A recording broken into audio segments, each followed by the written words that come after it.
So the oligopolies, they always choose dominant strategy.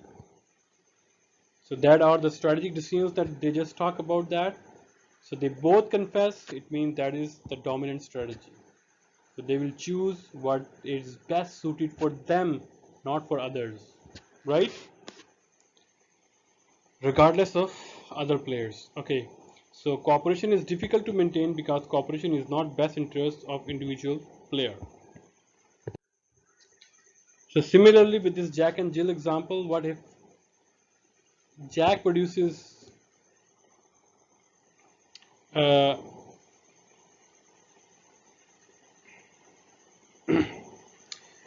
40, yeah here 40, and Jill also produces 40, both will ended up in getting 1600 profit, 1600 profit, right?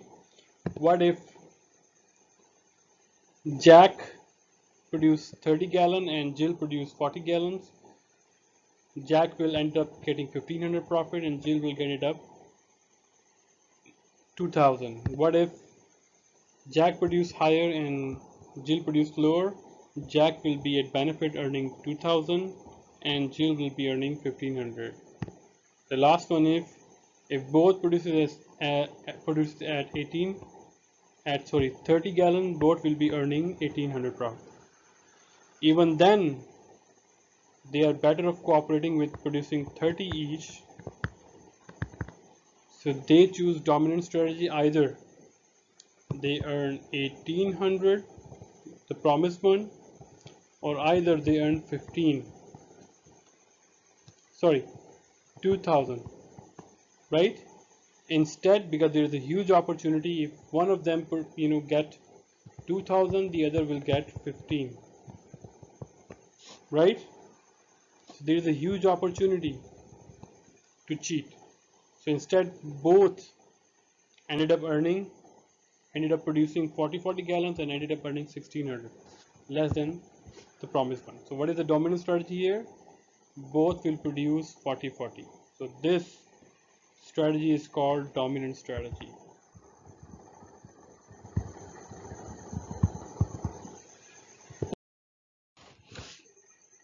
So self-interest makes it difficult for oligopoly to maintain a cooperative outcome with low production, high prices and monopolist profit, right? Because if you are earning that monopolist profit, highest profit, you need to produce low and raise the price. So you cannot maintain, it is difficult to maintain these kind of promises. So this game theory can also be applied in our example, that is current example as well, the armed race game. So what if the US armed itself and the Russia or USSR also armed itself? What happened? Both are at risk. What if the US disarm and Russia don't? Then Russia becomes the superpower, right? And US become weak and become at risk. Why? Because there's going to be one superpower and they're going to be like a lot of trouble. What if the US armed itself and Russia back off, is disarmed, then Russia is at risk and weak and US becomes superpower. What if they both disarm itself, both become safe?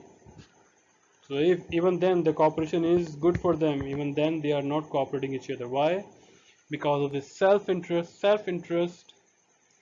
The US want to be, safe and powerful, so it will produce more arms. Similarly with Russia, so both are ended up having dominant strategy. So that's why the cooperation between disarmament of nuclear deals and whatsoever, it doesn't work well, because of, if you apply this game theory, you definitely know that why it's not going to happen. It may happen for a very short period of time, but this, the drug of become the, superpower is, its effect is so huge that nobody wants to leave or back off their claim of disarmament. So I have pasted a concept checker here. Just want you to pause the video, try to solve this question, and at the end match your answer. Okay, if your answer is A, then you are in good shape. Why? Because at the end, regardless of whatever the decision is, both will confess. So, question arises, even though we know that the corporation is not going to be runs for long, and we know that there's a game theory, but even then, why some people or organizations they cooperate, right? So firms that care about future profit, that are damn serious about the future profit, they cooperate. Why? Because they know the game theory, and the both sorry, and the both CEOs they come on the table and they say that, look, if you're gonna back off, I'm gonna also back off. So we're just gonna be like foregoing our 1 year profit, but next year we are producing high and you are also producing high. We both have ended up producing high and selling at low price and ended up earning lower profits. So let's talk about future profits, and let's remain vigilant, and let's become monopoly and earning higher gains, right? So what is the public policy? Same like that. Why? Because they have to make the antitrust laws, antitrust forces. Who will pay their salaries? Government. And where the government pay? Through taxation. And who pay the taxes? The people, right? So the burden is shifted to whole society. So cooperation among oligopolies is undesirable from the standpoint of view of society. It is illegal. So because it leads to production that is too low and price that is too high, if it's exploiting the customer, that is its production is undesirable or illegal. So the government will make antitrust laws like that, and if government find out that, then you will be penalized, and when you're penalized, it's not going to be like in thousands, it's going to be in millions and billions of dollars. Okay, now the controversies over antitrust policies. Some business transactions, they look like that it is some kind of collusion, but they are normal business practices. But if the motive is proven to be harmful to the customer, then it will be converted into this cooperation and collusion, and you will be heavily fined. So there are resale price maintenance, predatory pricing, and tying. Let's discuss one. So retail or resale price maintenance, we also call that fair trade. So it occurs when supplier requires retailer to charge a specific amount. For example, in iPhone, outlets in all over China, the price of iPhone is same.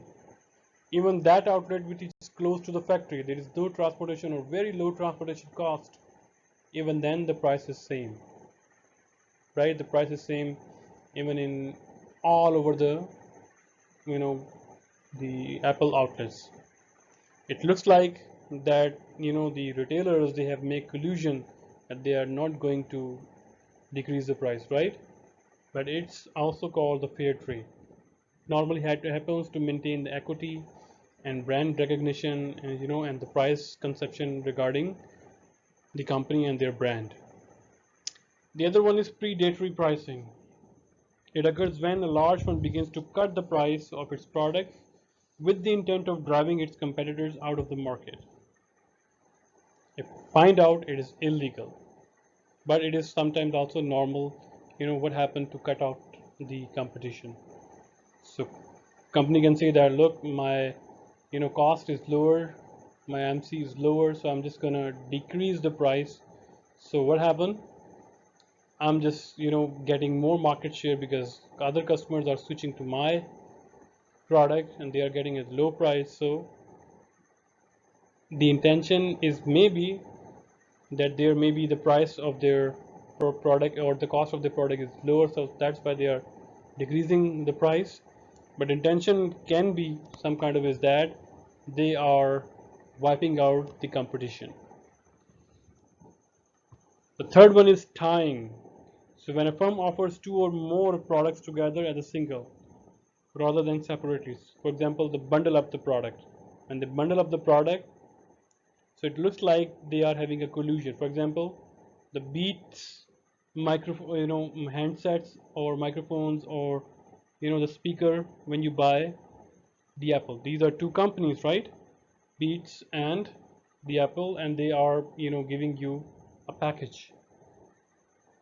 So it looks like they are having collusion, but what if it's their if these are their marketing strategies?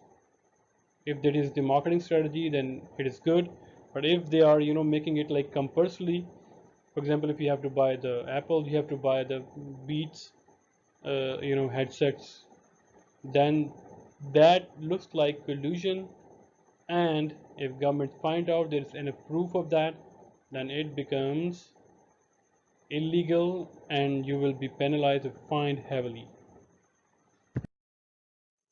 So I have pasted a concept checker.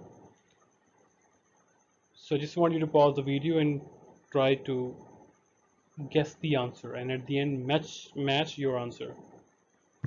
Okay, your answer is D. Why? Because tying is packaged products to sell a combined price closer to buyer's total winnings to pay. Right? Okay. Here we go. We have successfully finished our lecture. So if you have any ambiguity, please do message me in our WeChat group, our Blackboard discussion forum. I would be happy to answer over there as well. And meanwhile, we are going to have our meeting on Chumo. Please install that. I already told you, and we will be having our live session on our Chumo meeting. Okay. Until then, take care. Bye bye. See you. Stay safe. Stay at home.